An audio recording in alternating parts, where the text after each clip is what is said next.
Unravel is the ABC's hit true crime podcast, where we investigate a new case each season. There are 6 seasons waiting for you to binge right now. That's 6 mysteries to unravel, including cold cases, disappearances, and a mysterious globe-trotting con woman. The Australian Podcast Awards have crowned Unravel Best True Crime Podcast twice. So if you haven't heard it yet, find out what you're missing out on. Follow the Unravel podcast now. Find it on the ABC Listen app. ABC Listen. Podcasts, radio, news, music, and more.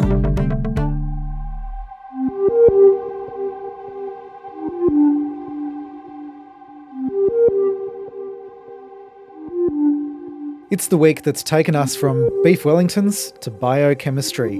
I'm the ABC's court reporter, Kristian Silva. And I'm Stephen Stockwell. It's Friday the 16th of May and we've just finished the 3rd week of Erin Patterson's trial. Welcome to Mushroom Case Daily. The small-town mystery that's gripped the nation and made headlines around the world. Ms. Patterson admits she lied to police about foraging for mushrooms. A doctor says he told Erin Patterson she could die without urgent treatment. At the heart of this case will be the jury's interpretation of Erin Patterson's intentions. It's a tragedy what's happened. I love them. Kristian, we have found ourselves at the end of the 3rd week of this trial. We dragged ourselves to the end. Crawled our way here. Before we go back through what we've seen this week, can you take us through what we've heard in court today? We started the day with 14 jurors, which was a relief after yesterday's drama. Thankfully, all that finished the day yesterday were back this morning. Dr. Dimitri Gerostomoulos returned to the stand to finish his evidence. He's the state's leading toxicologist, and he was talking again about the leftovers retrieved from Erin Patterson's house. And the day was rounded out by more scientific discussion, this time around mushroom DNA. Great start to the day, Kristian.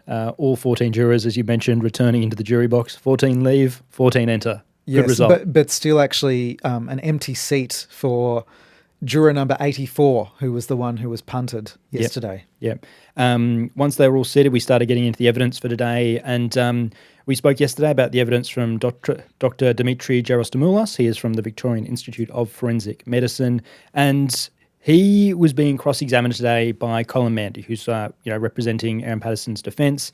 And it sounded like Colin Mandy, with a lot of the conversation, was trying to get into this idea there may have been contamination with the beef Wellington that was found in Erin Patterson's bin, because he was going through doing a bunch of testing on that, and lots of questions about, how was the state of this? Was there leakage? All of that. Where do you think he was trying to go with some of that? I think what he was trying to do was to clarify the testing methods and any possible shortfalls that may exist with those. So the professor was asked about some of the testing methods that were used, and he said, look, these are tried and true methods, and the people doing them have good expertise. He said it's not possible to sample the entire contents of, let's say, the beef Wellington that they found, or some of the other samples.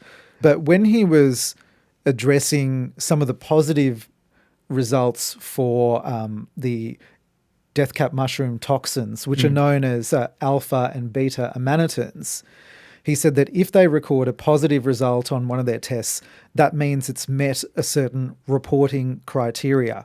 So he conceded that it's possible for these toxins to exist, but for them to be below the reporting threshold. So when he was taken, for instance, to the human samples that were taken from Don Patterson and Ian Wilkinson, he said that when they found these toxins from these samples from these men, it was obviously above that threshold. Right, yep.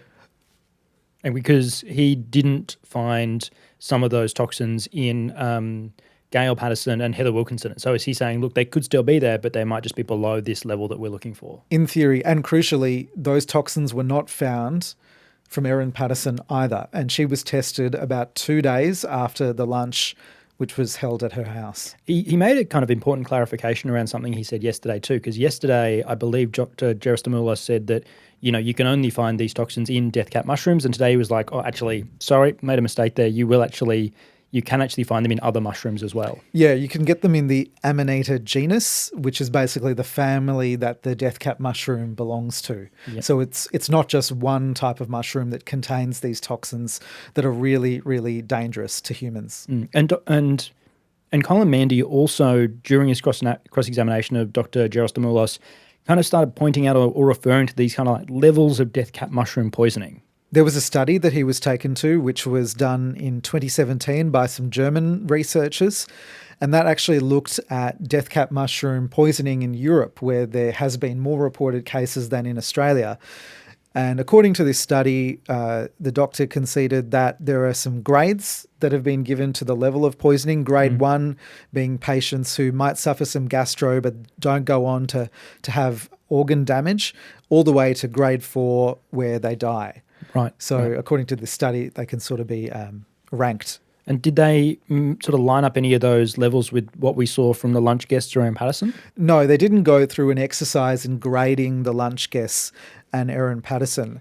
But the doctor was taken to some potential scenarios, and he agreed there are plenty of variables that can impact the symptoms that one experiences if they do consume death cap mushrooms. For instance, the amount that you consume or the concentration within a meal, for example, or it could be the makeup of your own body, your general health, your age, your weight. These are all factors that can influence how you react to consuming death caps. It was interesting hearing today about, the different levels of this and how different people can be affected. And was there any conversation about, kind of similarities between the guests? Like we know, we heard yesterday how much people were eating. We heard Erin ate about half. We know that Gail ate about half of her serve as well. Was there any comparison done on, similar impacts that they might have felt or they might have, or maybe should have seen? There was a question asked by one of the prosecutors, Sarah Lenthal, and she asked the doctor that if you had two adults with no serious pre-existing health conditions, if they consumed the same amount of death cap mushrooms, if one of those people died but the other didn't, what would you expect the outcome to be for the survivor? And the doctor said it's likely there would be adverse outcomes for the person who survived. Right. So negative. Okay, yeah, implying that they'd be sick, right? Yeah, okay, yeah. As well as the evidence we heard around, from Dr. Gerostomoulos, we also got into some DNA evidence, mushroom DNA. So we're getting deep into the scientific fields this week. It has been a dense week. There's been a lot of scientific terms. Again, I will admit that this one didn't really sink in too deeply with me. What did we hear from this witness? And was there anything that you're keen for us to kind of get across now? It's really technical stuff, and it's kind of like, this is what you're being given on a Friday. It's the end of the week. If we're finding it dense, imagine the jury who has to sit through all of this.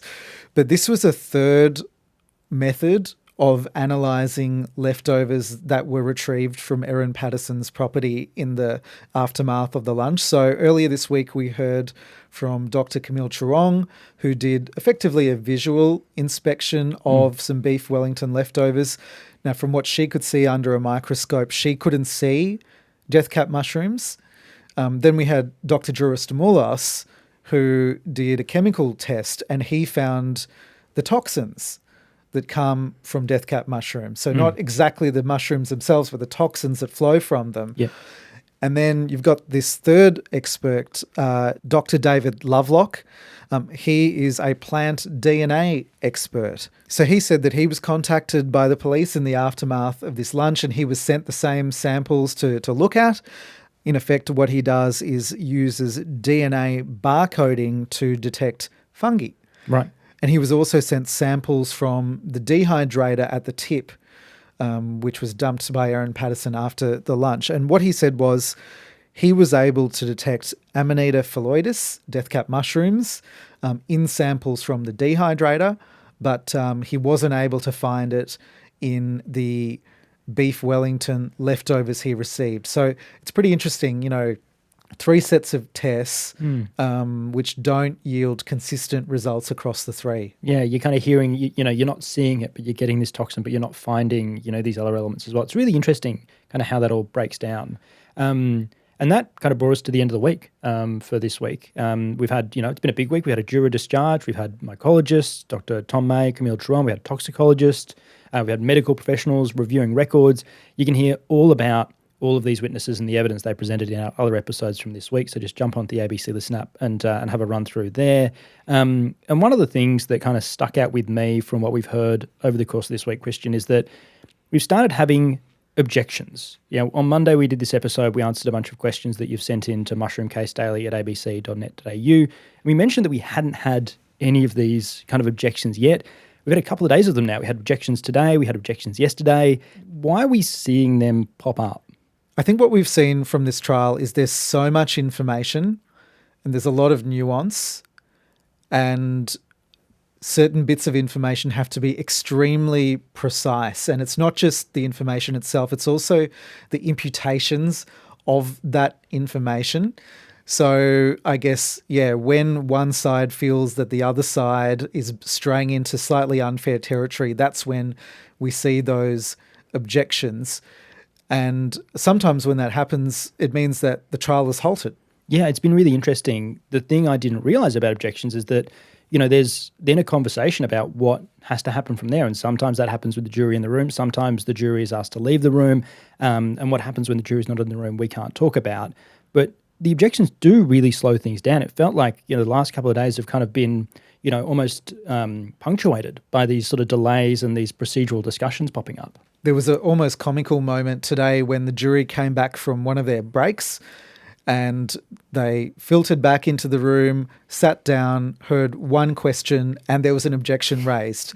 And they were dispatched back to the room behind the court within a minute. So it does happen. Yep. But actually, what I would say is that while there have been some objections, while there has been times where the jury has been cleared out of the room, what we haven't seen are the kinds of objections that have taken days to resolve or hours to resolve. I think what we've seen is people have been brought back in a reasonable time, and I think we cross our fingers that continues for the rest of the trial. Yeah, absolutely. Yeah, keep up the pace that we've been working at over the last week or two would be nice. Kristian, as we find ourselves at the end of the third week of this trial, what moment of this week have you found yourself thinking about coming back to? I don't know if it's a particular moment, but it's probably the vibe of Dr. Tom May, the mycologist, the mushroom expert, internationally renowned, a man that not only knows mushrooms back to front, but just loves his work. A guy who has claimed that he's made 30,000 posts on the iNaturalist website where citizen scientists, along with professional scientists, go to mark observations of the world. And seeing him up on the stand for a combined total of about a day was illuminating and really interesting, because a lot of the trials in the Supreme Court, they're about violent killings. You don't normally see mycologists giving evidence, and his crash course into the world of mushrooms really was brilliant. And I should say as well, Tom May, if you're looking for him on the iNaturalist website, look for Funky Tom. Funkeytom, funky. And the point of Dr. Tom May's evidence was that identifying Amanita phalloides is a challenging task. It's an easy thing to confuse Amanita phalloides with the stubble rosegill or Udomanciella gigaspora or Clophilium brunum or Amanita kieli or mushrooms from the genus Amarilla group. So as he said, if you're going to collect wild fungi, you really have to get to know the features of mushrooms, and you have to be able to identify the toxic species as well as the edible ones, which are perfectly safe. If you're doing your Latin on Duolingo, you can just jump back about 30 seconds in the pod and listen to Kristian's pronunciations. That'll get you right up to speed. Well done. Thank you. There's a couple of things I want to get to about this week, but before I do, Kristian, you're talking here about Funky Tom May. We talked about iNaturalist. We have not talked about his catchphrase. That is what is written here. What was he referring to? We heard Dr. Tom May say this, was it like 17, 18 times? I tallied it up. It was about 19 times. And it was towards the end of his evidence. And I was sitting in the media overflow room watching the live stream of this as it was playing out. And it definitely did elicit a few chuckles. Defence barrister Sophie Stafford took Dr. May to a coroner's report, which is unrelated to the Erin Patterson case. And it's a report that Dr. May says he has seen before. It was a report that the jury, I don't believe, had in front of them. And Sophie Stafford was taking him line by line through this report about another death cap mushroom poisoning. And as she took him through line by line, he would say, "That is what is written here." And then she would take him to the next line and he would say exactly the same. "That is what is written here." And it just continued for minutes. It was one of the more humorous moments of this trial. The first kind of one, two, three times this happens, it's like, okay, this is a bit strange. Let's go through it. After about 15, this was very hard not to laugh at. It was. It reminded me of, it's a bit random, but there was a press conference done probably about 20 years ago, one of those political doorstops where the former minister, Peter Garrett, said about 10 times that he had a short jocular conversation with somebody. And this was turned into a thing by The Chaser. It just took me back to that. That's fantastic. I mean, the thing I have been thinking about a lot this week is the kind of changing face of the evidence, or the way that the different details revealed through the course of the week. So we spoke about this a bit earlier. We had Dr. Camille Truon talking about what she found when she investigated the leftover beef Wellington from the lunch. She didn't see any death cap mushrooms in there. Then we had a toxicologist the following day talking about how he had found aminotoxins in there. And then today we've heard from a DNA expert that he hasn't found that in the leftover beef Wellington. And I just think it was a really nice reminder that we are just progressing through this evidence. We don't get all of this at once. We're hearing what the jury's hearing. This evidence is still unfolding. It's a reminder that, certainly to the jury, that they can't be making up their minds at this point. They've still got more to hear and still more to think through. And I kind of think on the jury as well, there was that moment this week with the juror discharged, a reminder just how fragile is not the right word, but it just felt in that moment that there was a risk to the trial. And there was this really stark reminder like, it's not a guarantee that we will progress through this. There are risks and there are threats to this, and we need to be really careful about how we progress through, It's a reminder that everyone involved in the trial, from the jurors to the parties to even the media covering it, need to be really careful about what they say and do. Yeah, absolutely. I've got to admit, as soon as we heard that there was some news that, around the trial, my first thought was, oh God, what have we done on the podcast that we're going to get called in front of the court for? Fortunately, nothing. And then my second thought was, okay, who else has done something? And then it was like, oh, okay, it's a juror. So it's a sort of like step-through process in my mind. I think what we saw yesterday was a reminder that Justice Beale does not want the jury's minds to be contaminated by information from the outside world, and possibly it's a reason why at the end of this trial, when they go out to deliberate, that they're actually going to be sequestered. Yep. No, thank you, Kristian. We are also joined by the ABC's true crime investigative reporter, Rachael Brown. Rachael is the wonderful mind behind the Trace podcast series and is working on another podcast at the moment for Unravel. Rach, it's a pleasure to have you back on Mushroom Case Daily. Thanks, Stocky. What is the moment from this week that, you found yourself thinking about a lot? Because it's been such a dense week, as Kristian said, I think I've really become to appreciate the people I'll call my cool nerds. I hope that I say that with affection. Oh, look, I think nerd's a very affectionate term. So, yeah, you're fine. Kristian took us through, cool nerd Funky Tom, Dr. Tom May, and it's just incredible to me the people that have devoted their life to something that is so tiny, like a mushroom, for example. So this week we've been hearing from Victoria's chief toxicologist, Dimitri Gerastimoulos. Now, I've met him previously in my work. He's at VIFM, and I love VIFM. So that's the Victorian Institute of Forensic Medicine. And I know that makes me a nerd as well, but it's just the people that I've met in there over the course of my time working in the kind of crime and justice field. He's one. He's given evidence that we heard, in terms of the specifics of, did you know how much of a death cap could kill a person? No, not at all. No. I did not have a clue until he was going through that the other day. So we learnt yesterday it's 50 grams Yep. or 3 tablespoons for a 70 kilogram adult. And that kind of amazing information just blows my mind. Other people I've worked with over the years, there's Dadna Hartman. So she is the chief molecular biologist there, and I find it interesting that DNA is actually in her name, DADNA. Hi, Dadna, if you're listening. She helped me with the Trace podcast. She was very kind and tested some exhibits for me in the review of that Maria James cold case from 1980. I've worked with Dr. Soren Blau, who's a forensic anthropologist at VIFM. Many people might remember her from the Greg Lynn trial recently, the other big trial that Kristian and I have been covering. And she studied some of the bone shards that were found in that case. So I love them. I just think, and we wouldn't have a clue about some of these people. Kristian and I were talking and he said, you know, you wouldn't recognise Dimitri Gerastimoulos if he walked past you on the street like you would a C-grade celeb or a footy player, but they are rock stars of their industry. And I think to give their life over to one particular expertise, and it's such an amazing skill to crystallise and synthesise such dense information and to translate it for the jury, because they have a lot to wade through. And I saw one yawn this afternoon and I thought, I feel you, buddy. This is hard. Yeah. We are 3 long weeks in and we're in the weeds now of medical and toxicological evidence. So to have the advantage of hearing from experts like Dimitri is amazing. Yeah, that's fantastic. Rach, it's always a pleasure to have you on the pod. The work you've done with Trace is fantastic. If people are keen to check out Trace, where can they track that down? On the ABC Listen app. Great.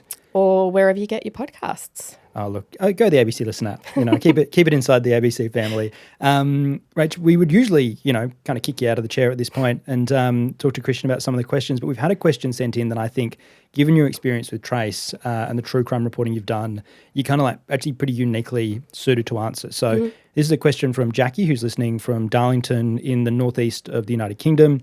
She's been following this case with interest, but asks, why do people like her who are listening have such an interest in true crime? Is there something about us as human beings that intrigues us, or, you know, want to try and understand all of this, and why? I think humans are just fascinated in human behaviour. You know, the longer I spend covering the courts and the justice system, that's the answer. What makes people tick, what makes people behave the way they do, what makes them react the way they do. So I'm not just talking about Erin Patterson here, I should say, just society generally are fascinated by the human psyche, by our reactions. And we also like to tie neat bows around things, which I think is very difficult in some cases in life, but we strive for answers that sometimes might be impossible to get. With this case, you know, we're seeing everyone, as you would probably know, has an opinion on this case, and we hear it. You know, friends, family, people in the cafe down the road, everyone has an opinion. And it seems to me that society wants to believe the more fantastical angle when it comes to cases like this, rather than the mundane. Right. So there are some elements of this case that I find very Chamberlain-esque. Do you remember that Chamberlain trial of Lindy Chamberlain in the early 80s? I'm broadly familiar with the trial of Lindy Chamberlain and all that, but I wasn't around to actually, you know, follow the news coverage as it was unfolding. So, like, when you say it matches the hysteria, kind of what are you meaning? What are you comparing that to? Thank you for revealing my age. There was so much hysteria, you know, and even though you were born after me, you would know the dingo stole my baby line. It's been everywhere, from Seinfeld to The Simpsons. You know, I saw Lindy Chamberlain speak at a state library event a couple of years ago, and she said that 33% of Australians still think she's guilty. Like, that case just got so much coverage. And there are lots of memes flying around the internet about this case, you know, and so I just wanted to say we haven't heard all the evidence yet. We're still in the prosecution witnesses. The defence hasn't had its turn, so we've only really largely heard one side of it. The other thing I'd say to Jackie's question is the defence says it's a terrible accident, a tragedy. And that might make some people uncomfortable with this idea that it could happen to them, you know, that they could make dinner for their family, make people sick, and end up on trial for murder. So I think that's a big consideration of this case as well. But it'll be interesting when it's the defence's turn, if it puts up any witnesses and what we hear from them. Yeah, it will be. Rach, thank you so much for sitting down for a chat, Mushroom Case Daily, talking us through your week and helping us with that question. Rachael Brown is the ABC's true crime investigative reporter, the voice and the mind, as I mentioned earlier, behind the wonderful Trace podcast. You can track that down on the ABC Listen app. If you find yourself for some time after listening to Mushroom Case Daily, definitely dive into that. Thank you, Rach. Thanks, Stocky. We have continued to have a just deluge of questions to the Mushroom Case Daily inbox, which we are very appreciative of. mushroomcasedaily@abc.net.au is where you can fire us a message, as well as the one that we've just had from Jackie that Rach has taken us through. Kristian, I'd love to go through a few more with you. One here we've had from Ange in the Nimbin Valley is around Erin Patterson's false cancer diagnosis. And Ange has asked if she's understood correctly, Heather and Ian Wilkinson were not regular visitors to Erin Patterson's home. Correct. And their invitation to lunch was unusual. Could it be that they were lured there under the false pretense of a cancer diagnosis? Thanks, Ange. The way I understood the evidence is that yes, Heather and Ian Wilkinson were not regular visitors to Erin Patterson's home, and I believe Ian Wilkinson said that both he and his wife were rather chuffed to get an invite, and we saw Heather's diary where she's marked the lunch in her diary and even written that she's going to bring a fruit platter along. Now, regarding the cancer diagnosis, the evidence that we've heard is that Erin Patterson told her estranged husband, Simon, that she had some medical information that she wished to share at the lunch. Now, we know Simon didn't end up going. But Ian Wilkinson did not say that he knew that there was important medical information or a cancer diagnosis or anything like that before the lunch. It very much sounded like when Erin Patterson allegedly told him this, it was the first time he was hearing it. Right. Okay. Thank you, Kristian. We have another question here from Nick, who is loving the daily updates. He's wondering if at the end of the trial, are we likely to get any insights from jurors as to their own or the jury's thinking behind their verdict, or once the trial is over, some kind of ongoing embargo on them discussing what was said behind closed doors? That's a great question from Nick, and unfortunately, the answer's no. Jury deliberations and discussions are confidential during the trial and also afterwards. So we never actually get to know the reasons why they found someone guilty or acquitted them. Yeah, interesting. Okay, thank you, Kristian. And again, thank you, Nick, for your wonderful question. And our last question for the week, we're going overseas, across the pond for this one. This is from Charlie, who says, hello, thank you for the great podcast, utterly compelling. Thank you for listening, Charlie. We appreciate you.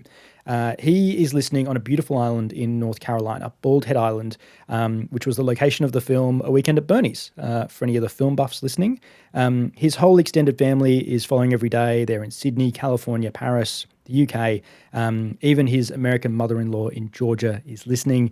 He has a quick question and is wondering how big the courtroom in Morwell is, how much public seating, and how's it laid out. He wants to know where everyone's sitting. Is Erin sitting with her legal team or separately in a more traditional dock? Thanks, Charlie. Well, we're not allowed to take photos in the courtroom, but I can see that the court themselves actually did snap a photo of this room, and it's online. So if you were to enter Latrobe Valley Magistrates Court into your search engine of choice, you will probably see the Magistrates Court of Victoria website pop up, and you'll be able to see a picture of the room.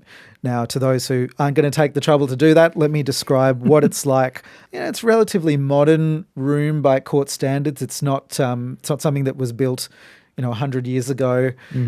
So you've got some wood paneling throughout, but it's also mixed in with, your standard office carpet. Down the bottom. There's a very nice window out the side which allows a lot of natural light into the room, which is a blessing when you've got a trial that runs for 6 weeks. To get some natural light is fantastic. So at the back of the room is the court dock. And that's where Erin Patterson sits. In front of the dock are about 3 rows of seats. The media tend to take up one of the back rows right in front of Erin, which is rather awkward when people go to sort of turn around to see Erin's reactions to various things. They crane their necks and end up staring right into her eyes. In front of them, there's a couple of seats for the public. As I mentioned, the Wilkinson and Patterson extended families have been filling up some of those rows. In front of that, so you're sort of the centerpiece of the room, if you like, is the bar table. Right. And this is a big, nice wooden table on the left-hand side of the bar table, looking from the back of the room. So that's where the defence sits. So you've got Colin Mandy, Sophie Stafford on the left, and in front of them, so there's a couple of people that actually face the wrong direction almost, looking back towards Erin. There are a couple of solicitors. On the right-hand side of the table is the prosecution team. So you've got Nanette Rogers, Jane Warren and Sarah Lenthal. They've also got a couple of solicitors facing them on the other side of the table. At the front of the room is the judge, Justice Christopher Beale. He's got a couple of court staff who sit in front of him.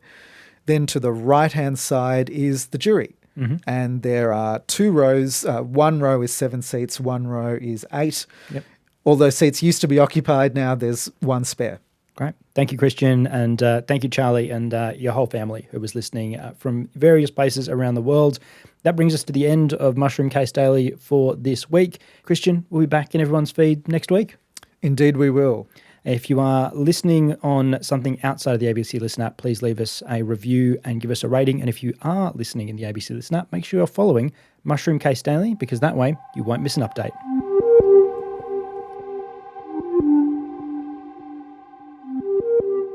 Mushroom Case Daily is produced by ABC Audio Studios and ABC News. It's presented by me, court reporter Kristian Silva, and producer Stephen Stockwell. Our executive producer is Claire Rawlinson, and many thanks to the Victorian Newsroom and our Audio Studios manager, Eric George.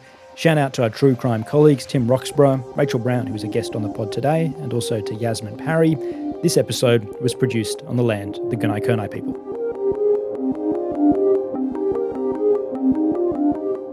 You've been listening to an ABC podcast. Discover more great ABC podcasts, live radio and exclusives on the ABC Listen app. Hi there, Yumi Steins here, host of the podcast Ladies We Need to Talk. We're all about health and wellness, sex and relationships. If it's going off in your group chat, we're going to talk about it on Ladies We Need to Talk. Perimenopause, fertility, your love life, the mental load, Ozempic. Nothing's off limits. Find Ladies We Need to Talk on the ABC Listen app and all the usual places.